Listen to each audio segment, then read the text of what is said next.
Hello, আসসালামু আলাইকুম। Welcome back to my another video. আজ আমি আপনাদের সাথে আরও একটি নতুন ব্লগ ভিডিও দেখার ওয়েলকাম জানাচ্ছি। ভোরে, ভোরে উঠে তাড়াতাড়ি করে নাস্তা বা রুটি পরোটা বানিয়ে নিয়ে আজকে রুটি পরোটা খেয়ে মানে সকালের ব্রেকফাস্টটা করে আমরা রান্না-বান্না বা আদার্স কোনো কাজকর্ম কিন্তু করব না। কারণ আজকে আমি বাজার থেকে ফুরিয়ে যাওয়ার আগে কাঁচা আমের আচার বসাবো। আর এই ভিডিওটা আপনাদের সাথে শেয়ার করব। আপনারা চাইলে আমার সেই রেসিপিটা দেখে বাসায় তৈরি করতে পারেন। সেই রেসিপিতে কিন্তু তৈরি করলে লং টাইম বা ১ থেকে ১.৫ বছর পর্যন্ত আপনারা নরমাল ফ্রিজে রাখতে পারেন। আবার রোদ ছাড়াও কিন্তু অনায়াসে রাখতে পারেন। তো এই তো আমি পরোটাটা ভেজে নিয়েছি। যদিও আমের আচারটা আমি খুব একটা বেশি খাই এমন না। আসলে আমার আচারটা বানাই আমি আমার ছেলেদের জন্য, বিশেষ করে ইমনের জন্য।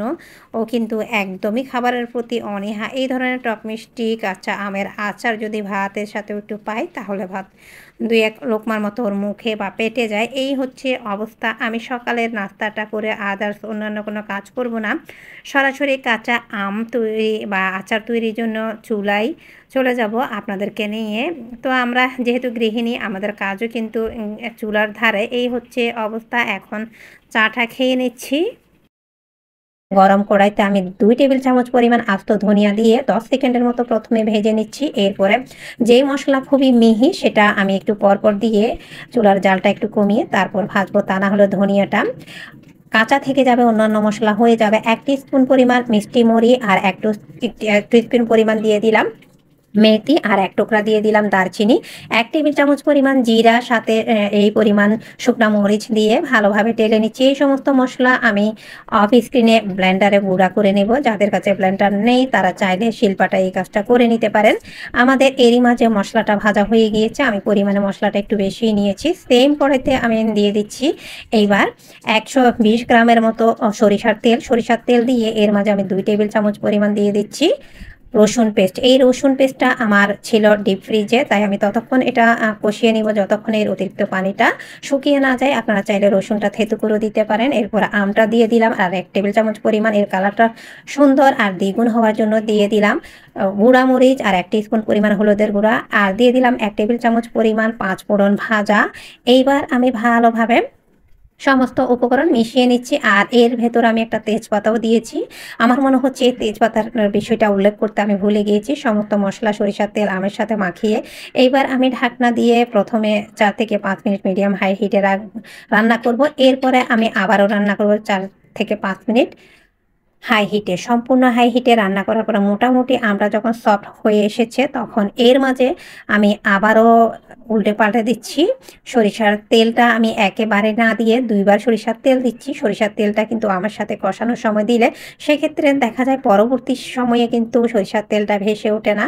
এইবার আমি এর মাঝে দিয়ে দিচ্ছি ১ কাপে ৪ ভাগের ৩ ভাগ ১৮০ গ্রামের মতো চিনি। চিনির পরিমাণটা বা ঝালের পরিমাণটা বা যদি বেশি হয় সেক্ষেত্রে কিন্তু এটা টক মিষ্টি ঝাল যে আচার সেটা হবে না।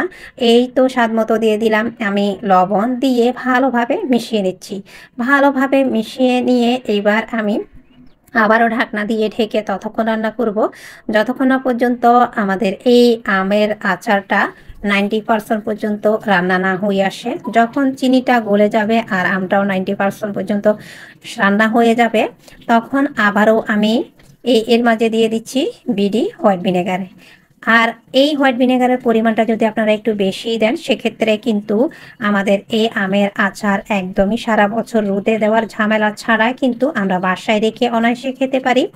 আর এর মাঝে দিয়ে দিচ্ছি আমি ভিনেগার দেওয়ার পরে যে মশলাটা আগে ভেজে রেখেছি সেখান থেকে অর্ধেকটা আর হাফ কাপের চাইতে একটু বেশি ১ কাপে ৪ ভাগের ৩ ভাগ দিয়েছি আমি হোয়াইট ভিনেগার দিয়ে। এইবার আমরা সম্পূর্ণ রান্নাটা একদমই ডান করব।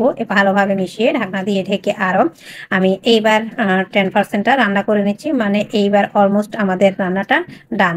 দেখতে পাচ্ছেন তেলটাও ভেসে উঠেছে আর এর কালারটা অসম্ভব সুন্দর এসেছে মাশাআল্লাহ। এইবার আমি ভালোভাবে আরেকটু মিশিয়ে চুলার জালটা একদমই বন্ধ করে দেব।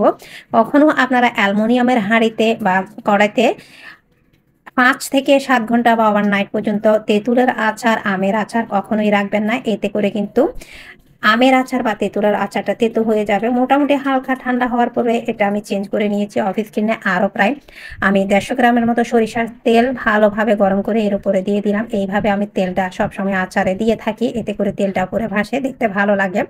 আর কষানোর সময়